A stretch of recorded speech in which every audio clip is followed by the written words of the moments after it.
What if the life you built, the one you fought for, sacrificed for, suddenly crumbled? What if the person you vowed to spend forever with became a stranger? Lana Green tightened her grip on the steering wheel, her knuckles turning white. The hum of the car engine was the only sound breaking the silence. In the rearview mirror, she caught a glimpse of Ella, her 6-year-old daughter, curled up against the window, her small fingers clutching the stuffed bunny she had since birth. They had been on the road for hours, heading toward a city that neither of them had ever called home. The divorce had left Lana no choice.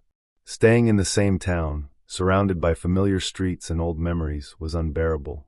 Everywhere she went, she saw pieces of a life that no longer existed. The house where she and Tom had celebrated their first anniversary, the coffee shop where they had dreamed about their future, the park where Ella had taken her first steps. It was all a haunting reminder of a love that had faded. A dull ache settled in her chest as she replayed their last argument. His voice, sharp and distant. Her own, laced with exhaustion. They had stopped fighting for each other long before they had stopped fighting altogether. A new city meant a fresh start. It meant no whispered gossip from neighbors who had witnessed the slow deterioration of their marriage. No forced smiles at PTA meetings where everyone knew but no one asked. It meant a chance to build something new for Ella, a life where she wouldn't grow up in the shadow of her parents' broken promises. Lana exhaled deeply as she turned onto a quiet street lined with modest apartment buildings. Their new home was small, nothing like the house they had left behind. But it was theirs. As she unlocked the door, Ella stood beside her, staring at the unfamiliar space with wide, uncertain eyes. "Mommy, will Daddy know where to find us?" she asked softly. Lana's throat tightened. She crouched down, brushing a stray curl from Ella's forehead.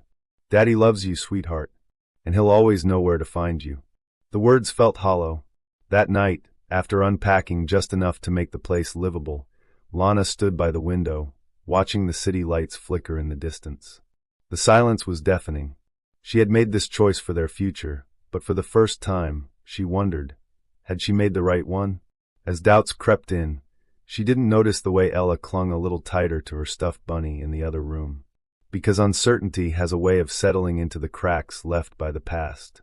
And in the quiet of a new beginning, the echoes of what was still lingered. Morning came too soon. Lana barely slept, her mind running in circles. The divorce had stolen her peace, and now it threatened to steal her confidence. She had to find a job. She had to make this work.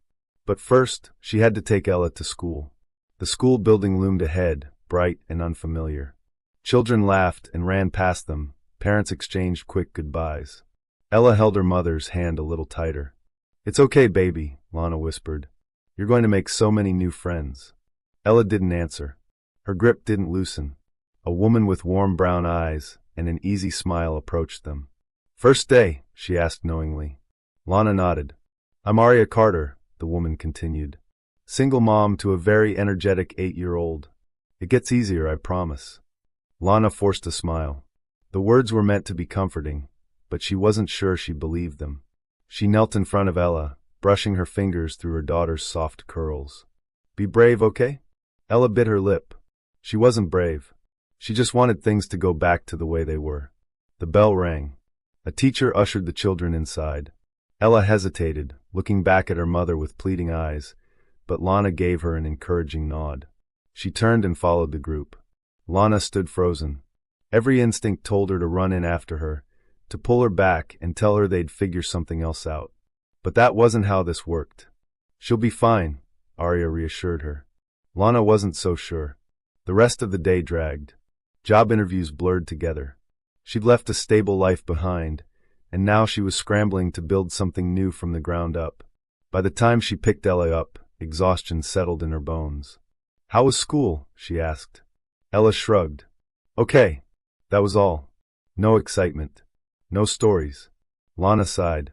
She had hoped for a different answer. But then again, when has change ever been easy? That night, as she tucked Ella into bed, she smoothed down the blankets and kissed her forehead. "Tomorrow will be better," she whispered. Ella didn't respond. Lana walked back to the kitchen, staring at the pile of unopened bills and unread job listings. Tomorrow had to be better. Because right now it still felt like everything was falling apart.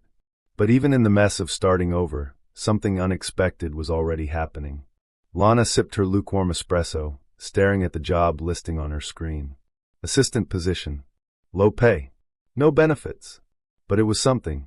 It was stability, or at least the closest thing to it since the divorce had turned her life into a storm she couldn't control.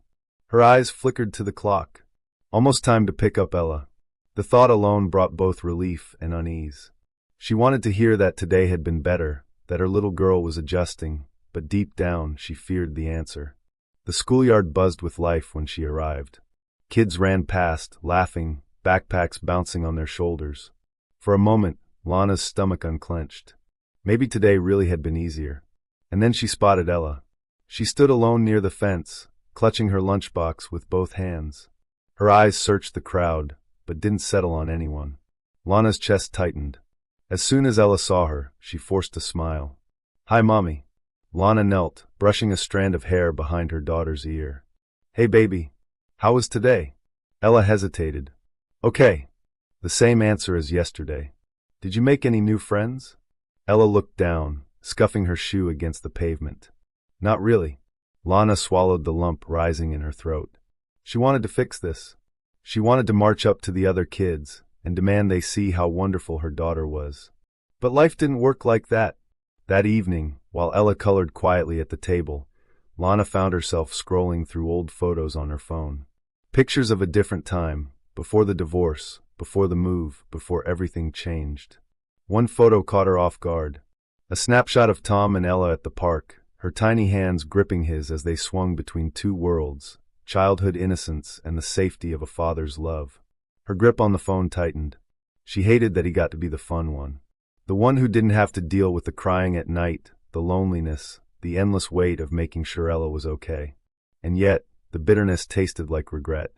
"Mommy." Ella's voice was soft. Lana blinked, snapping out of her thoughts. "Yeah, baby? Do you think Daddy misses me?" The question sent a sharp pain straight through her heart. She forced a smile. "Of course he does, sweetheart." Ella studied her for a moment before going back to her drawing. Lana exhaled slowly. Outside, the city lights flickered against the dark sky. The past had a way of creeping back in when you least expected it, and sometimes it asked questions you weren't ready to answer. The school's fall festival was the last place Lana wanted to be. But Ella had been excited for days, and how could she say no to that? The gym buzzed with energy, kids running from booth to booth, parents chatting in small circles, teachers managing the chaos with forced enthusiasm. Ella tugged at her sleeve. "Can we get popcorn?" Lana smiled. "Of course, baby." As they waited in line, a familiar voice broke through the noise. "Mrs. Green?" She turned to find Richard Bennett, Ella's teacher, standing behind her with a friendly smile. "Oh, it's Miss Green," she corrected, the title still foreign on her tongue. Richard nodded. "Miss Green, then. I just wanted to say, Ella's doing great. She's quiet, but she's observant. Smart. She'll find her way." Lana let out a breath she hadn't realized she was holding. "Thank you. That means a lot." He glanced at Ella, who was happily munching on her popcorn. "I know new schools can be tough, but she's stronger than she looks." Lana glanced at her daughter, her heart swelling. "Yeah," she said softly. "She really is." The words stuck with her as the night went on. Later, as she and Ella walked home, the streets quiet except for the distant hum of the city, Lana felt something shift. For the first time in a long time, the weight didn't feel quite so heavy. Lana sat at the kitchen table, flipping through a stack of unpaid bills. Rent, utilities, groceries. Each envelope felt heavier than the last. The assistant job barely covered the basics, and every time she thought she was catching up, another expense knocked her back down. She rubbed her temples, exhaustion seeping into her bones. The divorce had drained more than just her marriage. It had drained her security, her confidence, her sense of self. A small voice broke through the silence. "Mommy." Lana turned to find Ella standing in the doorway, her eyes full of something unspoken. "What is it, sweetheart?" Ella hesitated. "At school today, some kids asked why I don't have a daddy at home." Lana's heart clenched. "And what did you say?" Ella shrugged, looking down at her fuzzy socks. "I told them you're my home." Lana's breath caught in her throat. She reached out, pulling Ella into her arms, holding her tighter than she had in weeks. "I love you so much," she whispered into her daughter's curls. Ella squeezed her back. I love you too, Mommy. For all the things divorce had taken, it could never take this. Later that night, after Ella had fallen asleep, Lana stood by the window, watching the city lights blink in the distance. For the first time in a long time, the silence didn't feel quite so lonely. But even as warmth spread through her chest, an unsettling thought lingered. Love wasn't always enough to keep the world from creeping in. The ringing phone startled Lana out of sleep. She fumbled for it, heart pounding as she checked the time, 11:47 p.m. An unfamiliar number. Her stomach twisted. Hello? A hesitant pause. Then a voice she hadn't heard in months. Lana, it's me. Tom. She sat up, gripping the blanket. What do you want? A sigh. I just wanted to know how Ella's doing. Lana's jaw tightened. She's fine. More silence. I miss her. His voice cracked just slightly, but Lana didn't let herself feel anything for it. You should have thought about that before. She stopped herself, swallowing the bitterness before it could spill over. She asks about you, you know. Tom exhaled sharply. I know. I don't know how to fix this. Lana closed her eyes. Some things weren't meant to be fixed. She's asleep, she said, her voice steady. And I won't wake her just so you can ease your guilt. A long pause. Then, softly, that's not why I called. Lana wasn't sure she believed him. I'll talk to her tomorrow, he added. If that's okay. She hesitated. Then, against the part of her that wanted to shut him out completely, she whispered, fine. The call ended, but the past lingered. She lay awake for hours, staring at the ceiling. Because some ghosts don't haunt you in the dark. They haunt you in the spaces they left behind. The morning air was crisp as Lana walked Ella to school, their fingers laced together. The weight of last night's call still clung to her, but she kept her expression light. Mommy, do you think Daddy will really call today? Ella's voice was cautious, hopeful.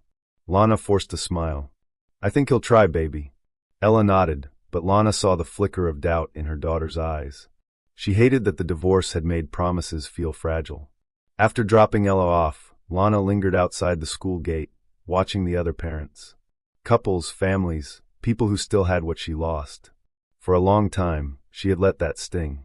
She had let the divorce define her, let it make her feel like she had failed. But had she?